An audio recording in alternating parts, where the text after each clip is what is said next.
Hello students, welcome to our YouTube channel art and study. तो आज मैं आपके लिए लेके आई हूँ बायोलॉजी से सेकंड टॉपिक पादपों में पोषण और प्रकाश संश्लेषण। लास्ट टॉपिक में हमने देखा था पौधों के विभिन्न भागों के बारे में।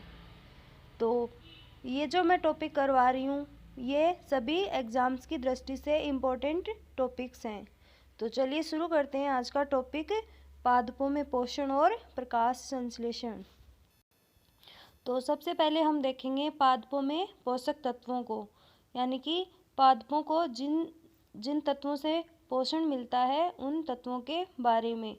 तो सबसे पहले हम देखेंगे कि पादपों के जो पोषक तत्व होते हैं वो दो प्रकार के होते हैं। पहला है वृद्धमात्रिक पोषक तत्व और दूसरे हैं सूक्ष्म मात्रिक पोषक तत्व।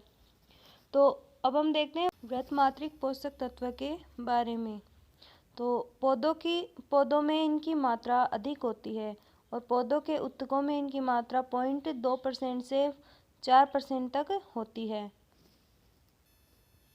तो एग्जाम्पल के लिए वृद्धमात्रिक पोषक तत्वों में आते हैं carbon, hydrogen, oxygen, nitrogen, potassium, calcium, magnesium तथा गंधक।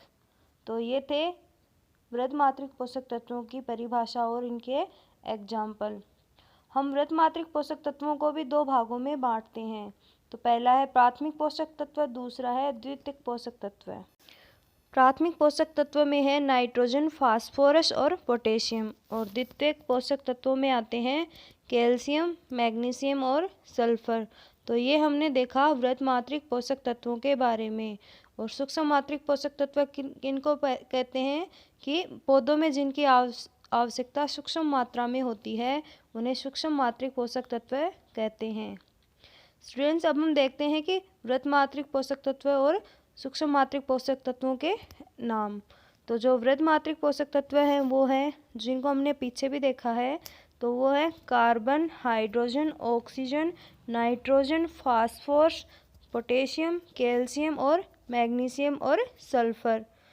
तो इन जो ये वृद्धमात्रिक पोषक तत्व और सूक्ष्म मात्रिक पोषक तत्वों के एग्जाम्पल्स हैं, इनमें से क्वेश्चंस भी बहुत बार पूछे जाते हैं। तो अब हम देखते हैं सूक्ष्म मात्रिक पोषक तत्वों के एग्जाम्पल। तो iron, manganese, boron, molybdenum, copper, zinc, chlorine, nickel, cobalt, sodium और सिलिकॉन। तो ये थे सूक्ष्म मात्रिक पोषक तत्वों के एग्जाम्पल। अब हम देखते हैं कि जो पादप होते हैं वो पोषण किन विधियों से करते हैं, यानी कि किस प्रकार से पादपों में पोषण होता है। पादप जल, कार्बन डाइऑक्साइड और खनिज की सहायता से अपना भोजन बनाते हैं। सजीवों द्वारा भोजन ग्रहण करने व इसके उपयोग की विधि को पोषण कहते हैं। तो स्टूडेंट्स, पोषण किसको कहते हैं? सजीवों द्वारा भोजन ग्रहण करने व इसके उपयोग करने की विधि को ही हम पोषण कहते हैं। तो ये हमने देखा पादपों में पोषण किस प्रकार से होता है। पोषण की वह विधि जिसमें जीव अपना भोजन स्वयं संश्लेषित करते हैं वह तो कहलाती है स्वपोषण, और ऐसे पादप क्या कहलाते हैं? स्वपोषी कहलाते हैं। और पोषण की वह विधि जिसमें जीव अपना भोजन स्वयं संश्लेषित नहीं करते हैं विषम पोषण कहलाती है, और ऐसे पादपों को क्या कहते हैं? विषमपोषी पादप कहते हैं। तो हमने क्या देखा? स्वपोषी और विषमपोषी पादपों की डेफिनेशन। तो स्टूडेंट्स, हम पढ़ रहे हैं पादपों में पोषण और उनके डिटेल्स। अब हम देखते हैं स्वयंपोषी और स्वपोषी और विषमपोषी पादपों का अंतर।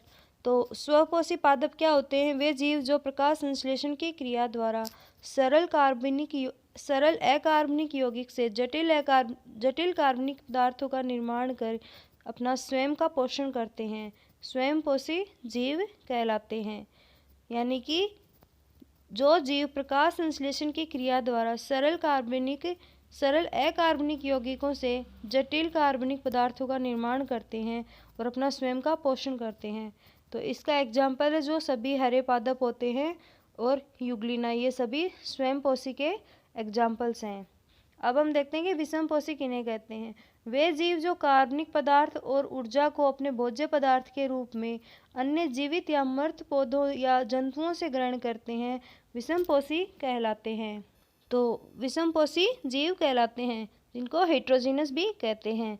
तो एग्जाम्पल के लिए विषमपोषी जीवों के उदाहरण हैं युग्लिना को छोड़कर सभी जंतु, अमरबेल, जीवाणु और कवक आदि सभी विषमपोषी हैं। अब हम देखते हैं प्रकाश संश्लेषण की क्रिया के बारे में। पत्तियां पादप की खाद्य फैक्ट्री होती है, यानी कि स्टूडेंट्स पत्तियों को पादपों की खाद्य फैक्ट्रियां भी कहा जाता है। पादपों में खाद्य पदार्थ का संश्लेषण उनकी पत्तियों में होता है।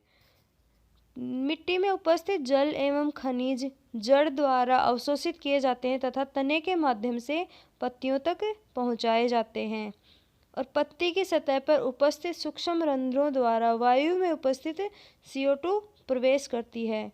तो जो पत्तियों पे जो रंध्र पाए जाते हैं उनके द्वारा वायु में उपस्थित जो कार्बन डाइऑक्साइड होती है वो पत्तियों में जाती है, प्रवेश करती है।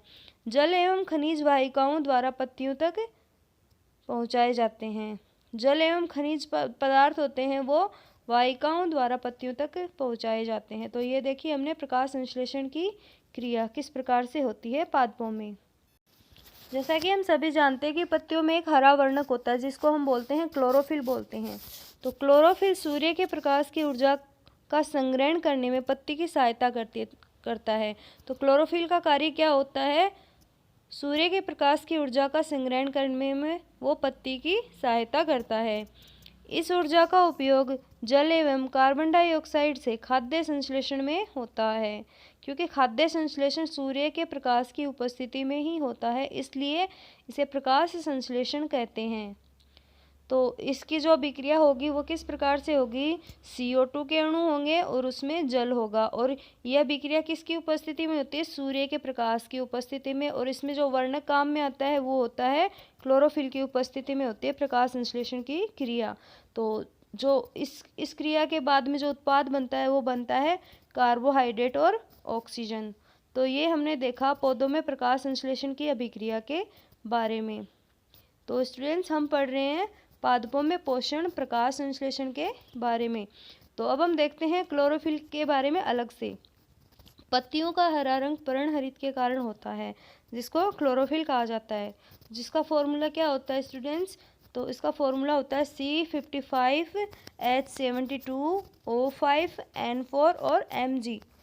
तो ये था क्लोरोफिल का फॉर्मूला।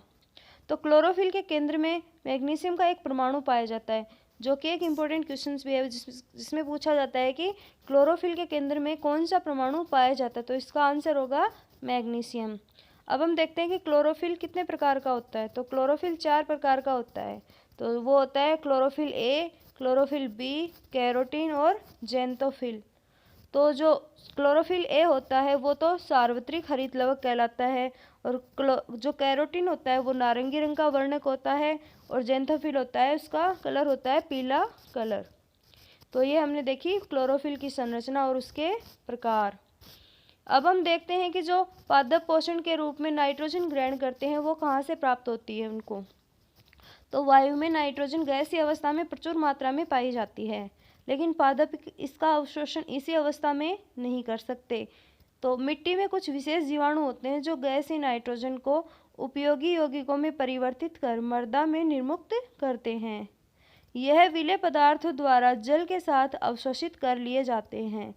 तो जो पोषक पदार्थ होते हैं नाइट्रोजन, ये विलेय पदार्थों द्वारा जल के साथ अवशोषित कर लिए जाते हैं। और मिट्टी में कुछ विशेष जीवाणु होते हैं जो गैसीय नाइट्रोजन को उपयोगी यौगिकों में परिवर्तित करके मृदा में निर्मुक्त यानी कि मिला देते हैं। तो ये हमने देखा कि पादपों को नाइट्रोजन कहाँ से प्राप्त होती है। अब हम देखते हैं पादपों में पोषण की अन्य विधियाँ। तो पहली है विषमपोषी प्रणाली, जिसका एग्जाम्पल है अमरबेल का पादप जो कि परजीवी का उदाहरण है। जो कि इसकी पोषण प्रणाली किस प्रकार की होती है? विषम प्रकार की होती है। जिस पर अमरबेल आरोहित होगा वह प्रपोषी कहलाता है। तो मतलब जिस पेड़ पे अमरबेल आरोहित होती है वही पादप उसका पोषण करता है। तो अमरबेल किसका उदाहरण है? विषमपोषी प्रणाली का उदाहरण है। नेक्स्ट है कीट भक्षी प्रणाली, जिसको हम बोलते हैं घटपर्णी पादप, जो कि कीट भक्षी प्रणाली के माध्यम से अपना पोषण ग्रहण करते हैं। घटपर्णी पादप को पिचर पादप भी कहते हैं। पत्ते का शीर्ष भाग घड़े के ढक्कन बनाता है घड़े के अंदर अनेक रोम होते हैं जो नीचे की ओर ढुलके हुए होते हैं, अर्थात अधोमुखी होते हैं। और जब कोई कीट घड़े में प्रवेश करता है तो यह उसके रोमों के बीच में फंस जाता है और घड़े में उपस्थित पाचक रस द्वारा कीटों का पाचन हो जाता है। तो ये थी कीट भक्षी प्रणाली। हम पढ़ रहे हैं पादपों में पोषण की विधियों के बारे में, जिसमें हमने देखा विषमपोषी प्रणाली और कीट भक्षी प्रणाली। अब हम देखते हैं कि मृतजीवी क्या होते हैं। और मृतजीवी पोषण की एक प्रणाली होती है जिसमें ये क्या होती है। तो इस प्रकार की पोषण प्रणाली जिसमें जीव किसी मृत या विघटित जैविक पदार्थों से पोषक तत्व प्राप्त करते हैं, मृतजीवी प्रणाली मृतजीवी पोषण कहलाता है। मृतजीवी पोषण प्रणाली का उपयोग करने वाले पौधे क्या कहलाते हैं? मृतजीवी कहलाते हैं। इनके एग्जाम्पल हैं क्वक या फंजाई। अब हम देखते हैं सहजीवी किन्हें कहते हैं।